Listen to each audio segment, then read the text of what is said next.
Hello and welcome to SPMIS Academy. Today we will analyze important newspaper articles of 31st August 2022. Please note you can download the PDF version of today's newspaper analysis by clicking the link given in the comment section. You can also join our WhatsApp group through the link given in the description section for more study materials. This is the list of the topics that we will be covering from today's newspaper. And the first article is about global nuclear politics, and this topic is important from our syllabus GS paper 2 international relations point of view. तो इस article को समझने के लिए पहले हमें समझना होगा about nuclear non proliferation treaty, जिसको शॉर्ट में हम लोग कहते हैं NPT. तो NPT was proposed in 1967 and it came into force in 1970. NPT के हिसाब से, इस ट्रीटी के हिसाब से दुनिया में बस 5 ऐसे देश हैं जो न्यूक्लियर वेपन को होल्ड कर सकते हैं, यानी कि उनके पास न्यूक्लियर वेपन हो सकता है, और वो देश हैं UK, US, France, Russia and China. Coincidentally these are also the P5 countries who are permanent members of United Nations Security Council and have veto power there. लेकिन P5 मेंबर होने के कारण इनको यहाँ पे न्यूक्लियर वेपन होल्ड करने को नहीं अलाउ किया गया है. द पर्पस और the reason is different. Cut off date decide की गई थी इस न्यूक्लियर नॉन प्रोलिफरेशन ट्रीटी में. Cut off date was 1 January 1967. Cut off date का मतलब है कि जिन देशों ने भी इस वक्त तक न्यूक्लियर वेपन डेवलप कर लिया है वो न्यूक्लियर वेपन रख सकते हैं for the time being, while other countries of the world will not develop nuclear weapon. तो मेन पर्पस था NPT का कि दुनिया भर में जो न्यूक्लियर प्रोलिफरेशन हो रहा है, यानी कि ज़्यादा से ज़्यादा देश न्यूक्लियर वेपन्स डेवलप कर रहे हैं, उसको रोका जाए. तो जिन देशों ने भी न्यूक्लियर वेपन बना लिया है by this cut off date 1 January 1967, for the time being वो न्यूक्लियर वेपन रख सकते हैं, लेकिन कोई भी नया देश न्यूक्लियर वेपन नहीं डेवलप कर सकता. That is the essence of this treaty, जिसका नाम है न्यूक्लियर नॉन प्रोलिफरेशन ट्रीटी. तो न्यूक्लियर नॉन प्रोलिफरेशन ट्रीटी के बावजूद भी कुछ ऐसे देश हैं जिन्होंने न्यूक्लियर वेपन बनाया है, जैसे of course India, Pakistan, north Korea. Israel एक ऐसा देश है जिसने ओपनली कभी एक्सेप्ट नहीं किया कि हाँ उसने न्यूक्लियर वेपन बनाया है या nuclear technology for military purposes को डेवलप किया है, but it is an open secret that Israel has nuclear weapons and nuclear technology for military purposes. एक और कंट्री है south Sudan. It's a newly created country. तो south Sudan ने ना ही NPT को साइन किया है, ना ही उसने न्यूक्लियर वेपन बनाया है, जबकि ये चारों देश India, Pakistan, Israel, north Korea, इन्होंने NPT को साइन नहीं किया है, इस ट्रीटी को साइन नहीं किया है, and they have developed their own nuclear weapons. अब हमें करंट कॉन्टेक्स्ट पे आते हैं. देखिए, ये जो न्यूक्लियर नॉन प्रोलिफरेशन ट्रीटी लाई गई फोर्स में इन 1970, उसमें एक और प्रोविज़न रखा गया था कि इस न्यूक्लियर नॉन प्रोलिफरेशन ट्रीटी का हर 5 साल पे रिव्यू किया जाएगा और उसमें कुछ ज़रूरी बदलाव लाए जाएंगे as per the requirement of the time. तो इस प्रोविज़न के हिसाब से न्यूक्लियर नॉन प्रोलिफरेशन ट्रीटी का 10th रिव्यू होना था in the year 2020, but this review was delayed because of covid pandemic. और इसी कारण से हाल फिलहाल में एक इंटरनेशनल कॉन्फ्रेंस बुलाई गई यूनाइटेड नेशंस के अंदर in New York in order to discuss the 10th review of nuclear non proliferation treaty. लेकिन इस 10th रिव्यू कॉन्फ्रेंस में रिव्यू के जो डॉक्यूमेंट्स थे उस पर कोई कंसेंसस नहीं डेवलप हो पाया अमंग्स द वर्ल्ड कंट्रीज़. यानी कि कई सारे बातें प्रपोज की गई न्यूक्लियर नॉन प्रोलिफरेशन ट्रीटी में, but overall the consensus was not there, और इसीलिए कोई फाइनल डॉक्यूमेंट या कंसेंसस डॉक्यूमेंट रिलीज नहीं हो पाया in this 10th review conference.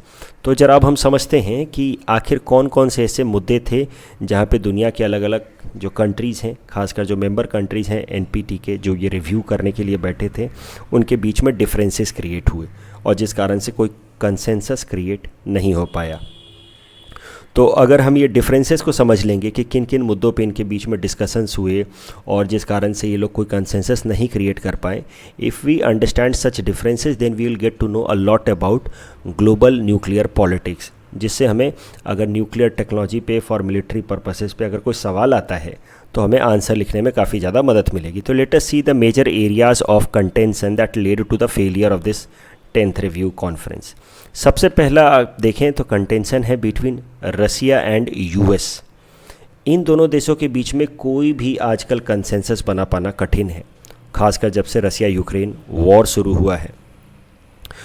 So there is a deepening divide between the two sides, Russia and US, and they were the main sponsors of NPT. जब 1970 में NPT लाया गया था तब यही दोनों देश मेन इसके सपोर्टर थे इस आइडिया के। आज के टाइम में उन दोनों के बीच में कंसेंसस नहीं बन पा रहा है, कोई अंडरस्टैंडिंग नहीं डेवलप हो पा रही है, and that is why this 10th review conference also failed. अगर देखा जाए जो एनपीटी लाया गया था उसमें मेन सपोर्टर्स इस आइडिया के थे यूएस और रसिया, उस टाइम का यूएसएसआर, आज का रसिया। So even during Cold War, when the two sides were trying to limit each other, when the two sides were engaged into power projection and proxy war, ये एक interesting बात है कि कैसे यूएस और यूएसएसआर ब्लॉक आपस में collaborate करके एक ट्रीटी साइन कर लेते हैं एनपीटी 1970। तो यहाँ पे उन्होंने एक कोऑर्डिनेशन या कोलैबोरेशन दिखाया और उसके पीछे कारण है क्यूबन मिसाइल क्राइसिस ऑफ 1962। तो क्यूबन मिसाइल क्राइसिस होपफुली आपने पढ़ा होगा, बट मैं यहाँ पे रिवाइज़ करा देता हूँ आपको। देखिए, यूएसएसआर के टेरिटरी से एडजेसेंट पे थे वेस्ट यूरोपियन कंट्रीज़, और west European countries were part of NATO group, and this is how they were part of the US bloc during the cold war time. तो उस दौरान जो वेस्ट यूरोपियन कंट्रीज़ थे, जैसे कि आप देखिए यूके में या इटली में या टर्की में, यूएस ने न्यूक्लियर वेपन इंस्टॉल कर रखा था, जैसे Thor weapon in UK, Jupiter in Italy and another Jupiter in Turkey. तो इन वेपन्स से, इन न्यूक्लियर वेपन्स से होता क्या कि some of the territories of USSR could be targeted. तो यूएसएसआर तो ऑलरेडी यूएस के रडार पे था during the cold war time. US ने न्यूक्लियर वेपन डेवलप भी कर लिया था, एटम वेपन का इस्तेमाल भी किया था उसने जापान के ऊपर, इन नागासाकी एंड हिरोशिमा। तो इस कारण से यूएसएसआर के ऊपर एक परमानेंट थ्रेट बना हुआ था, एग्जिस्टेंशियल थ्रेट जिसको कहते हैं इंटरनेशनल रिलेशंस में। लेकिन काफ़ी सरप्टिशियसली, चोरी छुपे, यूएसएसआर ने क्या किया कि अपने एलाई क्यूबा जो यूएस के कोस्ट पे है on the eastern side, Cuba में उसने न्यूक्लियर इंस्टॉलेशंस कर दिए। और जब ये बात यूएस को पता चली तो it was a kind of check on the both sides. US ने यहाँ न्यूक्लियर वेपन लगा रखे हैं वेस्टर्न यूरोपियन कंट्रीज़ में, that were putting existential threat on USSR. तो यूएसएसआर ने क्यूबा में न्यूक्लियर वेपन्स लगा दिए, इंस्टॉल कर दिए, that were putting existential threat on US. उसके बाद से दोनों साइड्स के बीच में काफ़ी ज़्यादा टेंशंस बढ़ी 1962 में, जिसको हम लोग क्यूबन मिसाइल क्राइसिस नाम से जानते हैं। बट उसके बाद दोनों ही साइड चिकन आउट कर गए, मतलब पीछे हट गए, and both realized mutually assured destruction that is possible because of nuclear weapons. Nuclear weapon से अगर लड़ाई करते हैं दोनों साइड तो that is a certain destruction for both sides. तो उसके बाद से ये समझ गए इस बात को कि न्यूक्लियर वेपन दुनिया के अलग अलग देशों के हाथ में अगर आया तो फिर इन देशों की, यूएस और यूएसएसआर की सुप्रीमेसी ख़त्म हो जाएगी।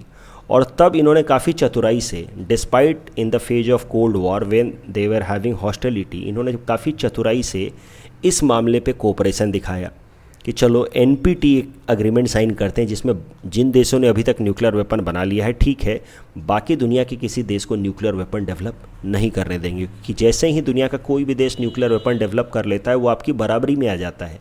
Nuclear weapon provides a deterrence, it's a complete balancer. छोटा देश हो, बड़ा देश हो, अगर न्यूक्लियर वेपन है उसके पास तो it provides a kind of deterrence और a kind of balancing in international relations. That was seen in this particular case. और उसके बाद से दोनों साइड्स ने काफ़ी ज़्यादा कोलैबोरेशन दिखा करके एनपीटी को साइन किया। आज एनपीटी का रिव्यू नहीं हो पा रहा है या एनपीटी में कोई कंसेंसस नहीं बन पा रही है क्योंकि रसिया और यूएस किसी भी मामले पे एक साथ सहमत नहीं हो पा रहे हैं, कंसेंसस नहीं दिखा पा रहे हैं, mainly because of Russia Ukraine war. दूसरा किस मामले पे काफ़ी डिबेट हुई और जिस कारण से फिर एनपीटी का रिव्यू सक्सेसफुली नहीं हो पाया, वो था lack of progress in implementing the disarmament provisions of the NPT.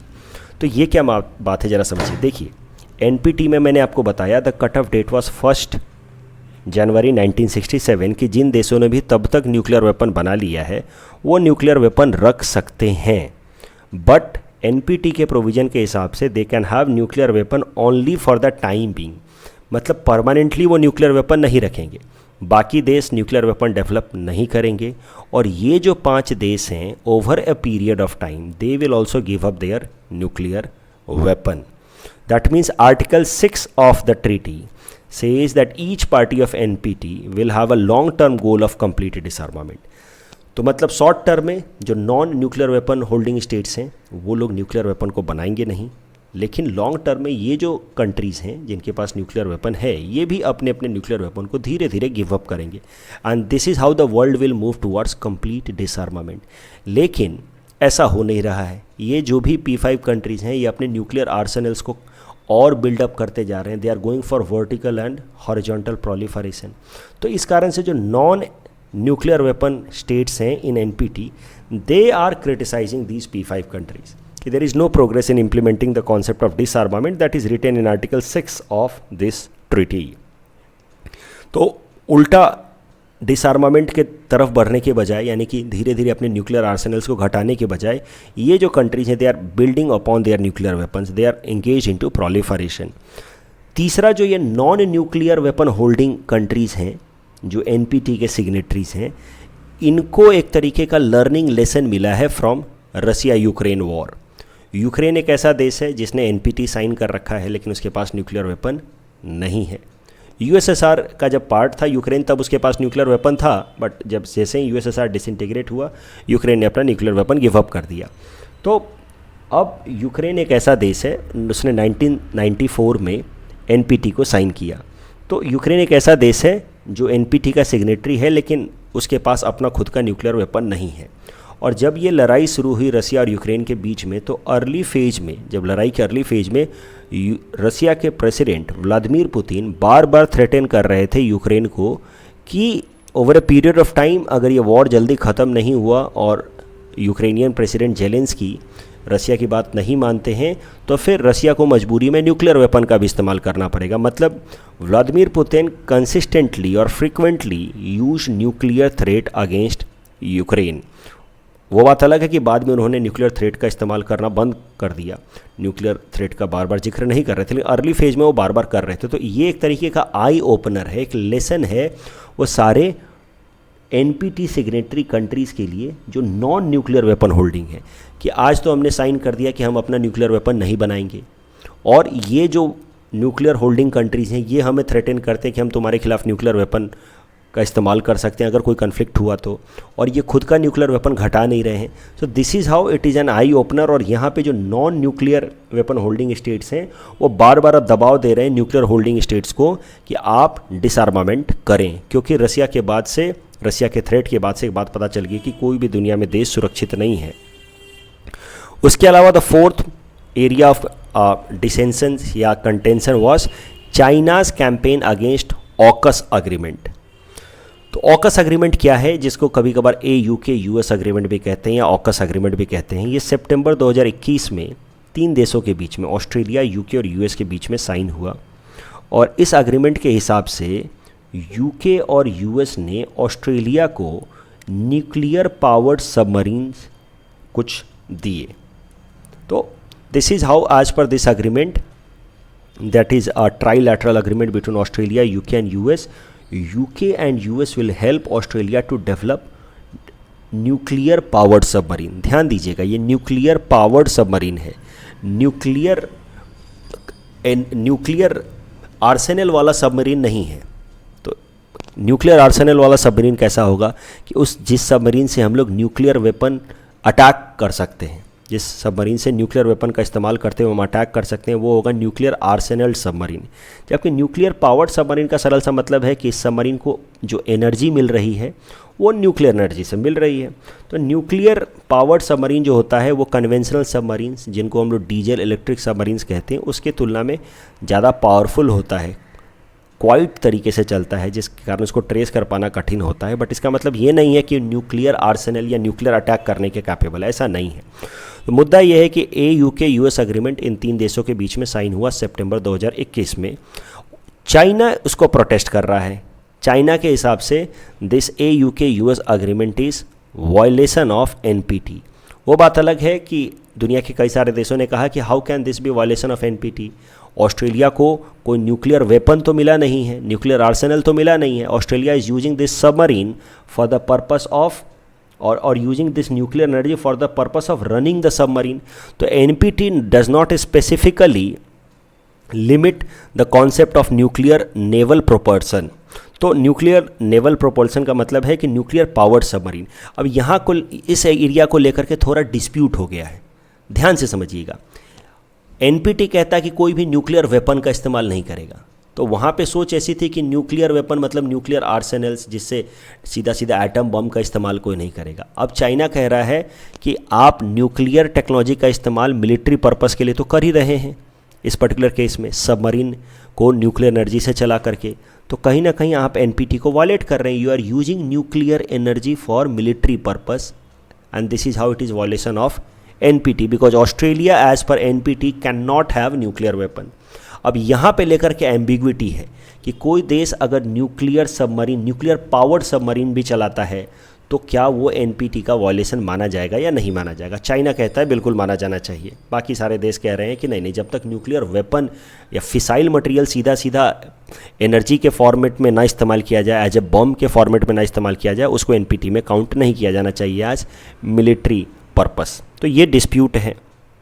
China के प्रेसिडेंट शी जिनपिंग कहते हैं कि AU के US जो अग्रीमेंट है इन तीन देशों के बीच में, this is an attempt to revive cold war politics in Asia Pacific reason.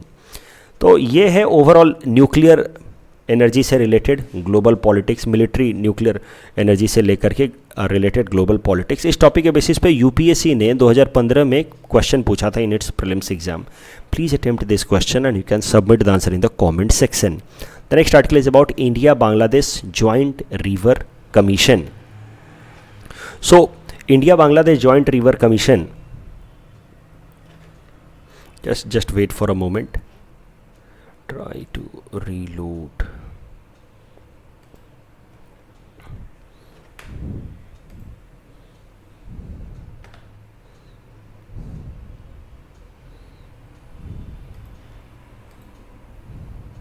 ठीक है, तो this topic is important from our syllabus GS paper 2 international relations point of view.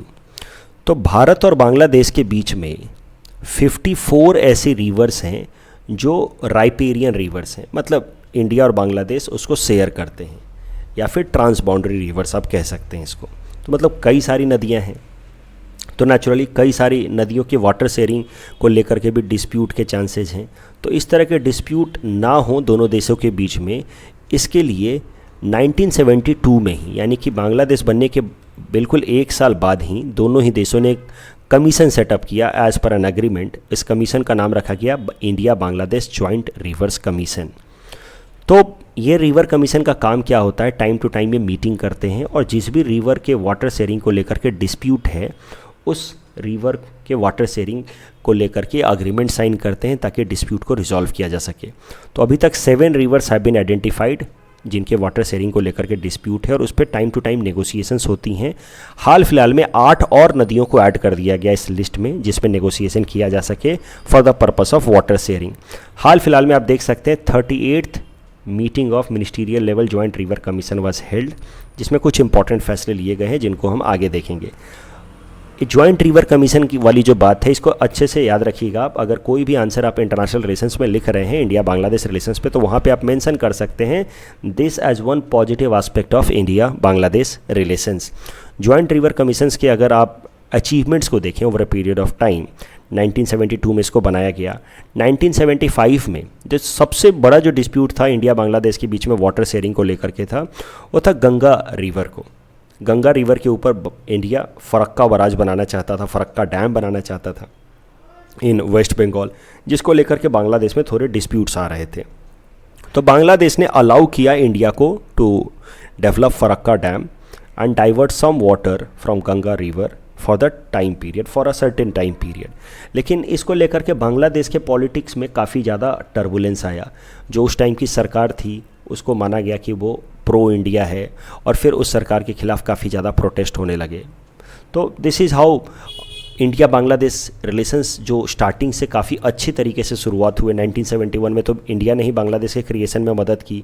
1972 में हमने जॉइंट रिवर कमीशन ही बना लिया, लेकिन 1975 में जब बांग्लादेश की सरकार ने ये एग्रीमेंट हमारे साथ साइन किया, तो फिर वहाँ की जो उस टाइम की सरकार थी, पार्टी थी अवामी लीग, उसके खिलाफ लोगों ने प्रोटेस्ट करना शुरू कर दिया, कई सारे रेडिकल इस्लामिस्ट ग्रुप ने, कि you are getting too much pro India. और फिर धीरे धीरे जो अपोजिशन पार्टी थी बीएनपी, वो पावरफुल होने लगी, जो एंटी इंडिया है। और इस तरीके से ये गंगा वाटर को लेकर के जो बांग्लादेश ने हमें फरक्का डैम बनाना अलाउ किया और वाटर को अपने तरफ डाइवर्ट करना अलाउ किया, that became one major reason why India Bangladesh relations became little bit soured in the latter phase by 1976-78। ये चलिए उस बात पे कभी और चर्चा करेंगे इंडिया बांग्लादेश रिलेशंस पे, लेकिन अभी जॉइंट रिवर कमीशन पे आते हैं। 1977 में 5 ईयर अग्रीमेंट वाज साइंड, और फिर फैसला किया गया कि बाद में कोई लॉन्ग टर्म ट्रीटी साइन की जाएगी फॉर वाटर शेयरिंग। 1996 में 30 year treaty on sharing of Ganga water was finally signed, and this dispute with respect to Ganga river was finally closed. 2019 में Bangladesh and India signed an MOU with respect to Feni river. तो यहाँ पे त्रिपुरा और reason में एक फेनी river है, और फेनी रिवर के वाटर को डाइवर्ट करके वहाँ पे एक डैम बना करके फेनी रिवर के वाटर को त्रिपुरा के सबरूम सिटी में ड्रिंकिंग वाटर के लिए यूज़ किया जाए, ऐसा एग्रीमेंट साइन किया इंडिया और बांग्लादेश ने 2019 में। तो फेनी रिवर बांग्लादेश की रिवर, उस पर डैम बना करके त्रिपुरा के सबरूम सिटी को ड्रिंकिंग वाटर पहुँचाया जाए, दैट वाज द एग्रीमेंट। अभी करंट न्यूज़ ये है, जैसा कि आपने देखा 38th राउंड ऑफ मीटिंग हुई है इंडिया बांग्लादेश के बीच में मिनिस्टीरियल लेवल पे of this joint river commission, जिसमें जो मेन अग्रीमेंट साइन किया गया है, MOU साइन किया गया है, that is an interim water sharing agreement. Interim मतलब फॉर द टाइम बीइंग, तो एक interim water sharing agreement sign किया गया है फॉर कुसियारा रिवर। तो कुसियारा रिवर आप देखिए ये तिपाई मुख डैम है, Tipaimukh dam is on Barak river, ये और बराक रिवर का डिस्ट्रीब्यूटरी है कुसियारा, मतलब बराक रिवर के ब्रेक होने से बराक रिवर से निकल करके आता है कुसियारा रिवर। ये है बराक रिवर, और बराक रिवर से निकल के आया कुसियारा रिवर, और वही बराक रिवर जब बांग्लादेश में घुसा तो इसका नाम हो गया Surma. I hope you are able to see this. यहाँ Tipaimukh dam, Barak river का डिस्ट्रीब्यूटरी, उससे निकल कर के आया कुसियारा, और बराक रिवर का नाम बांग्लादेश में हो गया सूरमा। और इस तरीके से कुसियारा रिवर के वाटर शेयरिंग को लेकर के दोनों देशों ने एक इंटरिम एग्रीमेंट यानी कि तत्कालीन एग्रीमेंट साइन किया है। इस टॉपिक के बेसिस पे प्रीलिम्स प्रैक्टिस क्वेश्चन हमने आपको दे रखा है, please attempt this question and you can submit the answer in the comment section. इस क्वेश्चन को अटेम्प्ट करने के लिए आपको इस मैप की भी जरूरत पड़ेगी, तो एक बार इसको देखिए और इसके बेसिस पे आप इस सवाल को अटेम्प्ट कर सकते हैं। The next article is about edible coating to prolong the shelf life of fruits and vegetables, and this topic is important for our syllabus GS paper 3 science and technology point of view. तो देखिए IIT Guwahati के researchers ने एक edible material develop किया है, मतलब खाने की ऐसी चीज़ डेवलप की है जिसकी कोटिंग को अगर हम अप्लाई कर दें फ्रूट्स या वेजिटेबल्स पे तो उनका सेल्फ लाइफ बढ़ जाता है, मतलब वो जल्दी ख़राब नहीं होते हैं। आप फॉर एग्जांपल देखिए, ये है एक शिमला मिर्च जिसको कोट किया गया है, और ये अनकोटेड शिमला मिर्च है। Over a period of 30-40 days ये ख़राब हो जाएगा, लेकिन ये वैसे का वैसे ही रहेगा। और अच्छी बात यह है कि ये जो जिस चीज़ की कोटिंग का हमने इस्तेमाल किया है जिससे इसकी सेल्फ लाइफ बढ़ी है, वो कोटिंग एडिबल तो है ही, मतलब खाने पीने लायक तो है ही है, साथ ही साथ एंटीऑक्सीडेंट प्रॉपर्टीज़ भी है उसके अंदर, मतलब वो हमारे हेल्थ के लिए भी अच्छा रहेगा। It has some bio active compounds as well. तो ज़रा देखते हैं ये कोटिंग किस चीज़ से बना है। This coating has been made from a marine micro algae, तो ओशन में मिलने वाले एक एल्गी से बना है जिसका नाम है डूनालीला टर्टियोलेक्टा एंड इट सम पॉलीसैकेराइड्स। तो कुछ पॉलीसैकेराइड्स और ये मरीन माइक्रो एल्गी से ये कोटिंग बना है जिससे फ्रूट्स एंड वेजिटेबल्स की सेल्फ लाइफ को बढ़ाया जा सकता है। या तो सीधा सीधा आपसे ये प्रीलिम्स में पूछेगा किसने डेवलप किया, क्या है इसके अंदर, ये सब कुछ पूछ सकता है। मेंस में भी आप इसका इस्तेमाल कर सकते हैं। मान लीजिए कभी फूड इनसिक्योरिटी पे सवाल आए, फूड वेस्टेज पे सवाल आए, तो आपको एक ध्यान रखना है कि हमारे देश में फूड इनसिक्योरिटी तो है ही है, हंगर का प्रॉब्लम तो ज़्यादा है ही है। उसके पीछे कारण है हमारी हाई पॉपुलेशन एंड पॉवर्टी, वो तो कारण है ही, साथ ही साथ एक और समस्या है और वो है फूड वेस्टेज का। हमारे देश में काफ़ी ज़्यादा खाना बर्बाद हो जाता है।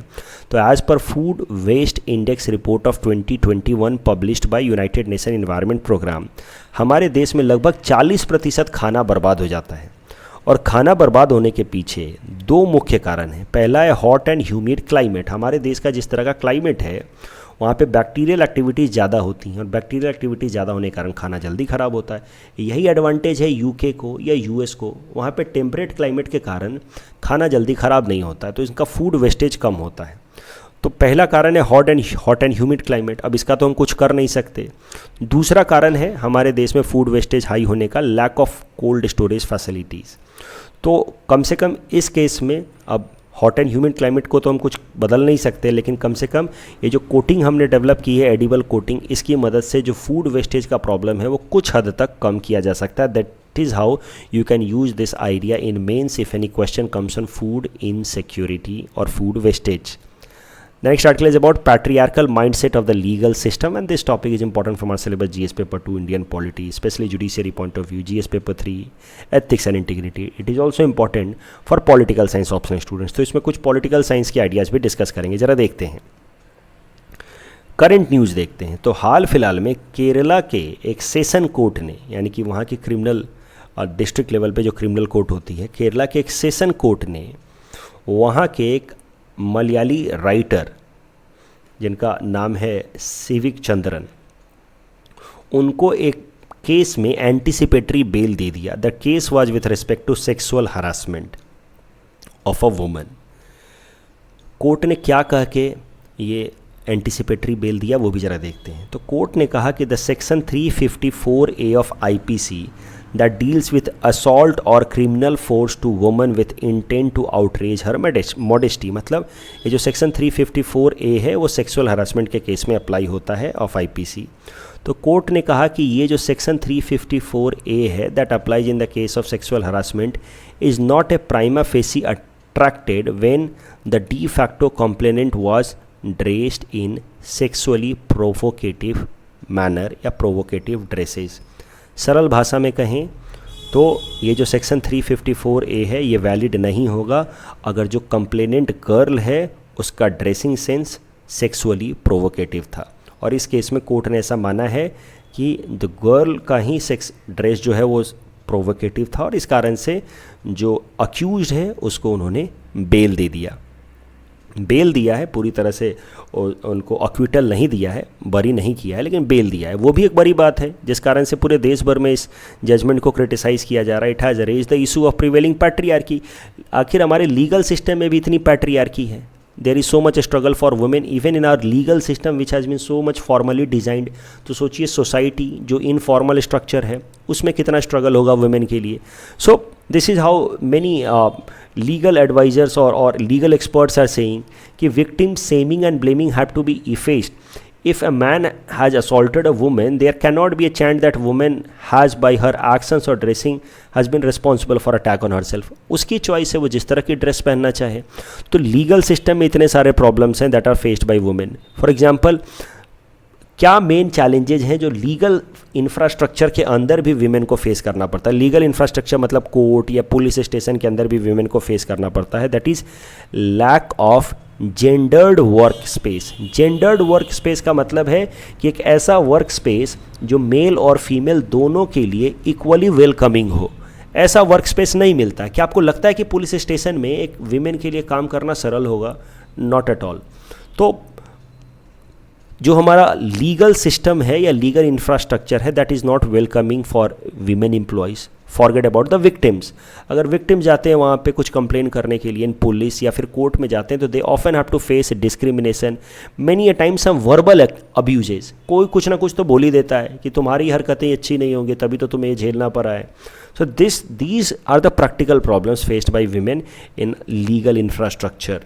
And this is how we need to develop gendered workspace. We need to develop a workspace which is welcoming, which should not give a very tumultuous condition for women when they enter such places. दूसरा है low representation of women in judiciary as well as police. तो police में या judiciary में women का representation बढ़ाना होगा. Women का रिप्रेजेंटेशन काफ़ी कम है. That can be prove from this data. और ये डेटा कहता है कि सुप्रीम कोर्ट में since its inception in 1950 there have been only 11 women जजेस सो फार. तो सब सोचिए कितना ज़्यादा मतलब स्क्यूड है representation of men and women. तो इन सब चीज़ों को एड्रेस करना होगा. There is need of sensitisation, ये बहुत इंपॉर्टेंट बात है। यहाँ पे आप इसको एथिक्स में इस्तेमाल कर सकते हैं, यहीं पे ये पॉलिटिकल साइंस का मामला हो सकता है, पॉलिटिकल साइंस में भी आप इसको इस्तेमाल कर सकते हैं। अभी तक जो आइडियाज़ हमने डिस्कस किए हैं ये इंडियन पॉलिटी में डिस्कस होगा, जुडिशरी को रिवाइव करने में, जुडिशरी को रिफॉर्म करने में, या पुलिस सिस्टम को रिफॉर्म करने में for feminist structure from feminist perspective, वहाँ पे आप लिख सकते हैं। लेकिन आप पॉलिटिकल साइंस या एथिक्स पर्सपेक्टिव से देखते हैं what needs to be done. तो of course raising jurisprudence regarding feminist ideas, तो अवेयरनेस डेवलप करनी होगी। हमें समझना होगा कि these systems are not made for men only, though men are more there in public life, क्योंकि women essentially have been confined to the household activities, but इसका मतलब ये नहीं कि ये सिस्टम जो है वो सिर्फ और सिर्फ मेन के लिए है। और इसी पे अगर पॉलिटिकल साइंस के स्टूडेंट्स होंगे तो वो समझ पाएंगे कि there is a famous slogan by feminist thinkers like Carol Hanisch and all who say personal is political. So political arenas में, पब्लिक अरीनाज में विमेन के एक्सेस को लिमिट करके हमने मतलब विमेन के इंटरेस्ट को भी धीरे धीरे समझना छोड़ दिया है, क्योंकि जो लीगल सिस्टम्स हैं उनको डेवलप कौन कर रहा है? मेल। लीगल सिस्टम्स को पढ़ा कौन रहे हैं? मेल। तो वो अपने हिसाब से तो काफ़ी ज़्यादा फेयर सिस्टम बना रहे हैं, but somehow that system becomes skewed in the favour of male and they somehow neglect feminist jurisprudence. ये बात बस बताई जा रही है जो आपको एथिक्स पेपर में लिखना है, क्योंकि कानून डिस्कस करने वाले लोग, कानून बनाने वाले लोग ज़्यादातर मेल हैं, वो सब कुछ जानते हुए भी फेयर नहीं हो पा रहे। मतलब despite there all efforts to make a fair system which is equally welcoming to both sexes या both gender या all the genders, yet that system is not as per the feminist jurisprudence। आप कितना भी कोशिश कर लें, आप as a mail आप विमेन के जो एक्सपीरियंसेस हैं उसकी बस सेकेंड हैंड एक्सपीरियंस हो सकती है, आपको फर्स्ट हैंड तो हो नहीं सकती। The real challenge that women are going through, तो फेमिनिस्ट जुरिस्प्रूडेंस को हमें समझना होगा, उसको इंक्रीज़ करना होगा, और इसके लिए विमेन का पार्टिसिपेशन इन लॉ फ्रेमिंग या फिर एज ए लॉ स्टूडेंट वो बढ़ाना होगा। दूसरा, we need to understand the respect for individual choices. हर एक इंसान की अपनी चॉइस है और उस चॉइस पे उसका पूरा पूरा हक है और उसको कोई और ब्रीच नहीं कर सकता। That we have to understand. और इसके लिए फिर इसी आर्टिकल में मेंशन किया गया है J.S. मिल, जो काफ़ी रिनाउंड पॉलिटिकल थिंकर हैं फ्रॉम वेस्ट, फ्रॉम यूके। उनका एक कॉन्सेप्ट है on liberty. Wrote a book जिसका नाम है ऑन लिबर्टी। J.S. मिल ने उस बुक में कॉन्सेप्ट दिया है सर्कल ऑफ लिबर्टी, जिसमें उन्होंने जितने भी हमारे एक्शंस हैं उसको दो पार्ट में डिवाइड किया है, self regarding actions and others regarding action. हम जो भी काम करते हैं वो दो ही तरीके के हो सकते हैं, एक ऐसा काम जो सिर्फ और सिर्फ हमें इम्पैक्ट करता है, एक और ऐसा काम जो दूसरों को भी इम्पैक्ट करता है। तो ये है Mill circle of liberty. There are some actions that are self regarding. अभी मैं खाना खाऊं ना खाऊं, मैं टाइम पे, मतलब कहने के लिए कह रहा हूँ, मैं जिस तरह के भी कपड़े पहनूँ, my choice, my life, these are self regarding actions. Others regarding action, आप सड़क पे लोगों को पत्थर मार रहे हैं तो that is others regarding action.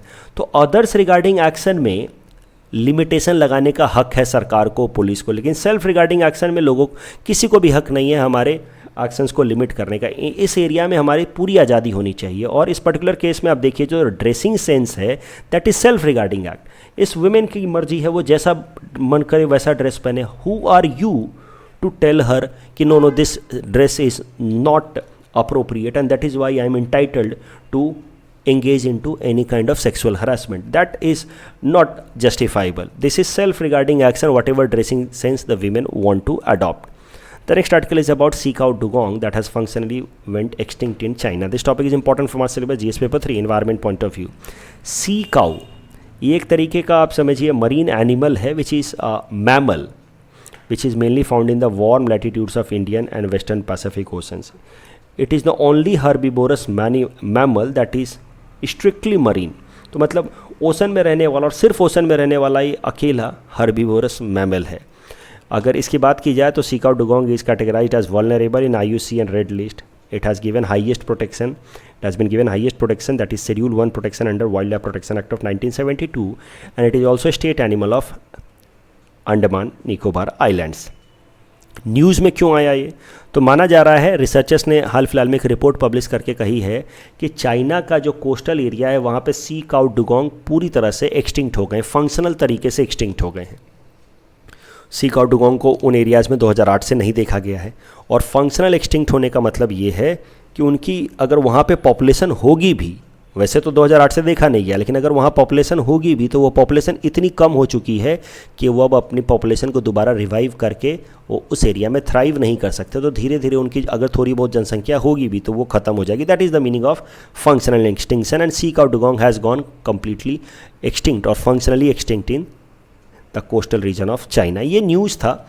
C cow dugong पर यूपीएससी ने 2015 में एक प्रीलिम्स में सवाल पूछा था। आने वाले टाइम में एपीएससी भी पूछ सकता है, इसलिए मैंने ये प्रैक्टिस क्वेश्चन आपको दे दिया है। Please attempt this question and you can submit the answer in the comment section. इस क्वेश्चन में थोड़ा सा कॉमन सेंस लगा करके जवाब देने की कोशिश कीजिएगा, जवाब मिल जाएगा।